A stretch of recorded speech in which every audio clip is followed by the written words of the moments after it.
So an interaction is when two objects apply forces to each other. So an example of this would be like pushing a couch.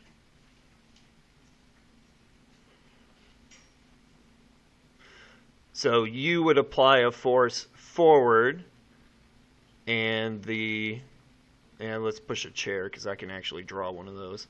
So you would apply a force forward to the chair, and the chair would apply a force backwards on you. And that's an interaction. An interaction is when you have two objects that apply forces to each other.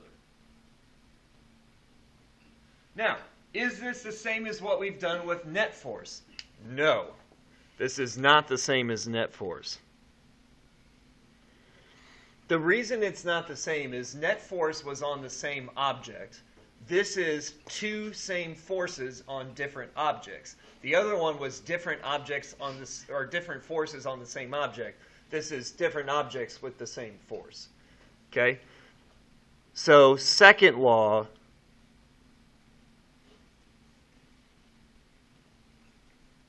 is different forces on the same object.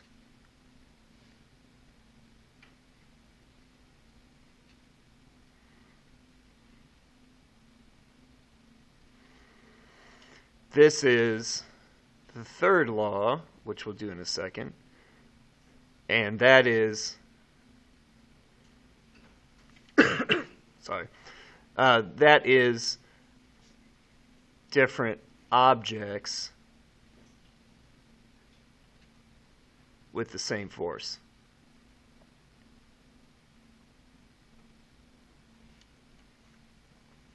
Okay? So the difference here is instead of it being applied to the same thing, they're applied to two different things. So that's not net force. We're not adding these together. Okay? We're not adding these things up. We're keeping them separate from each other. And we'll talk more about this a little bit later, but for right now, we're just trying to understand what the law is. So, number 19. So what is Newton's third law? It's this. Every force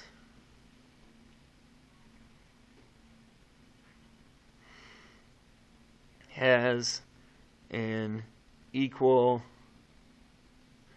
and opposite force. You may have heard this called every action has an equal and opposite reaction. I don't like that very much because it makes you think that you have to do something in order to have something happen back. But that's not always the case. Gravity is a good example of this. I'm not doing anything, but gravity exists. So I also like to be more specific and say force because we are talking about forces here. So every force has an equal and opposite force.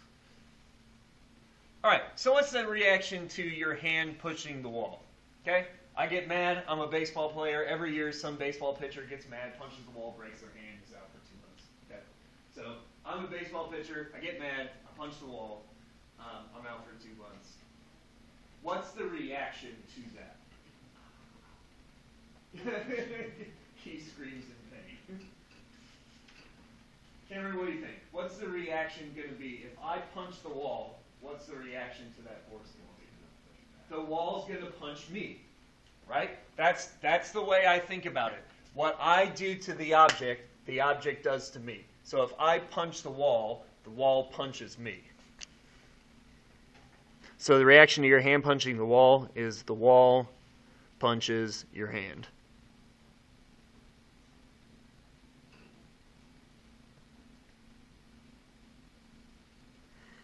Okay. There's two things about this law that are weird, though. And I'm going to talk about both of those here. Now, let's pause this because I'm going to be not standing up. Okay, so F equals ma. Force acting on me, 4,687.5 newtons on Mr. B. So, how much force is on the Earth? 4,687.5 newtons on Earth. Okay, so far so confusing. So let's do the same thing, but let's go backwards now. Let's start with a force of 4,687.5.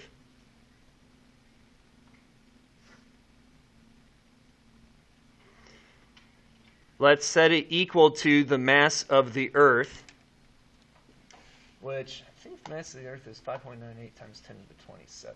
But let me make sure.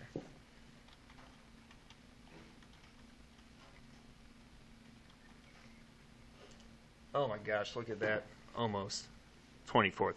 So the mass of the Earth, 5.98 times 10 to the 24th times A. So I'm going to divide the mass by, I'm going to divide the force by the mass. So 4,687.5 divided by 5.98 to the 24th power is an acceleration of, here's my answer over here,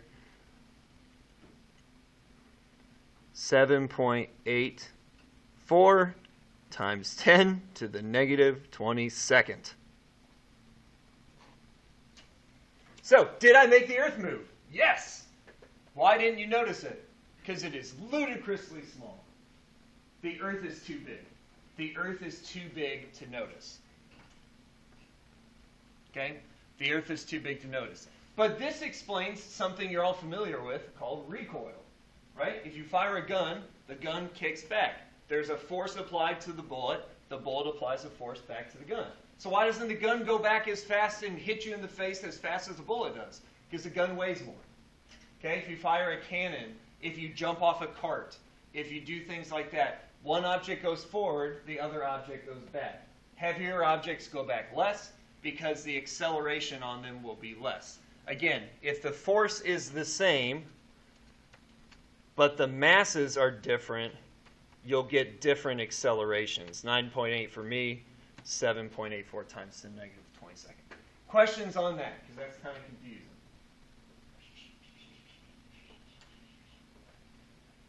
You were getting it out, though.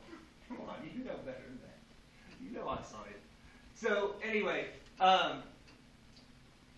the math, any questions about that? Anything confusing about that? Because it's weird the first time you see it.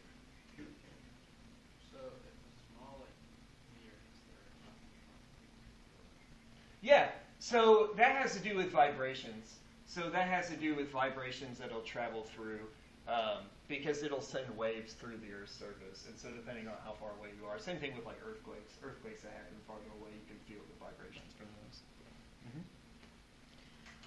All right, so if I punch a wall as hard as I can and a sheet of paper as hard as I can, why does one of them hurt my hand but the other does not? Okay, I need a volunteer who wants to punch a sheet of paper. Yeah, come on up, Alex. We're going to punch the paper as hard as you can. Just so you know, you failed the class if you accidentally hit me instead. Okay, ready? 3, 2, 1. Nice. Oh, I'll do better this time. I'm going to hold it this time. Ready, go. 3, 2, 1. Yes! Got it. All right, now punch the wall as hard as you can. I'm kidding. Go punch the wall as hard as you can. All right, he punched as hard as he can, we're going to say, this sheet of paper. He didn't want to show off too much. Yeah, didn't want to show off too much. He punched the paper as hard as he can. It didn't, like, I'm assuming your hand is fine? No broken bones?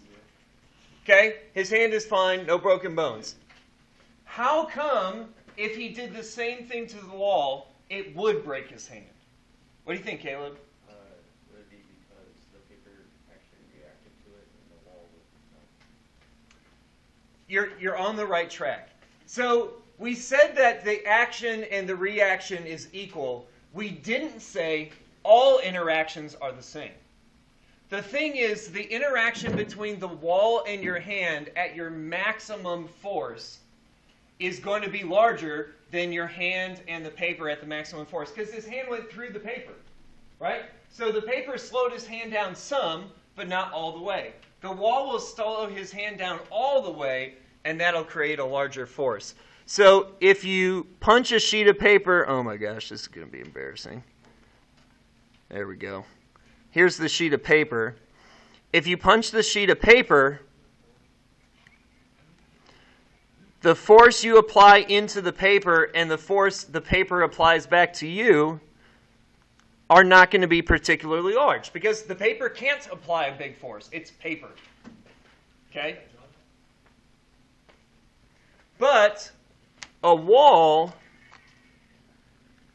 can apply a large force because it's a wall.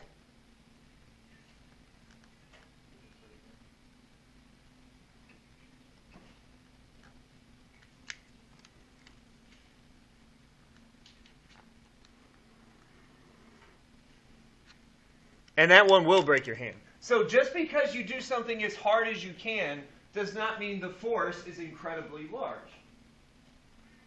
Okay? So those are the two biggest weird things about this concept. Things with different mass have very different reactions, even though the interaction is the same. So just because the force is the same doesn't mean what happens to it is the same. So that's the first weird thing. The second weird thing is just because you do something as hard as you can doesn't mean the interaction is as big as it could be. It depends on both objects. Okay? If I kick a soccer ball and I kick, what else do I want to say? If I kick a soccer ball as hard as I can, or I kick a dandelion as hard as I can, right? The dandelion's just going to into nothing. A great example of this is the force that you apply to a fly when you hit it on the highway is the same force the fly applies to you. The problem is it's just not a very big force. If you hit a deer, that is going to be a big force. That's why deer ruin your day and flies don't. If you hit a fly on the highway, it doesn't matter, it just smudges. If you hit a deer on the highway, it's a big problem. Your car's probably totaled or close to it. So just because the force is applied is what you think would be large doesn't mean it's going to end up being as big as it can be. But remember that the forces are always going to be equal and opposite.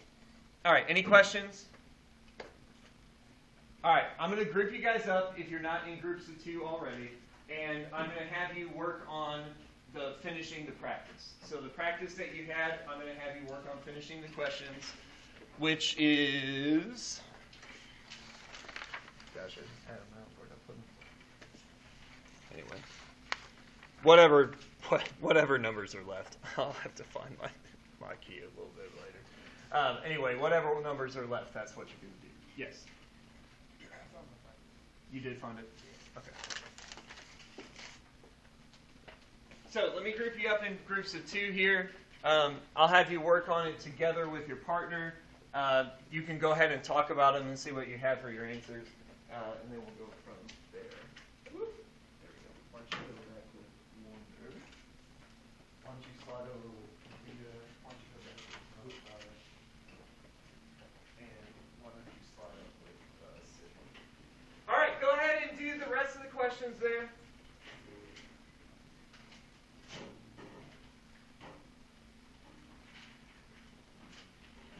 All right, so the ones left to do are 4, 5, 7, and 8. 4, 5, 7, and 8 are the ones left to do. So go ahead and work on those together. Check your answers with each other. You can talk and use your big boy and big girl words. And see what you're able to come up with for those ones. I'll give you some time, and then we'll share answers so that we can finish this sucker up and move on to the next thing. All right, go.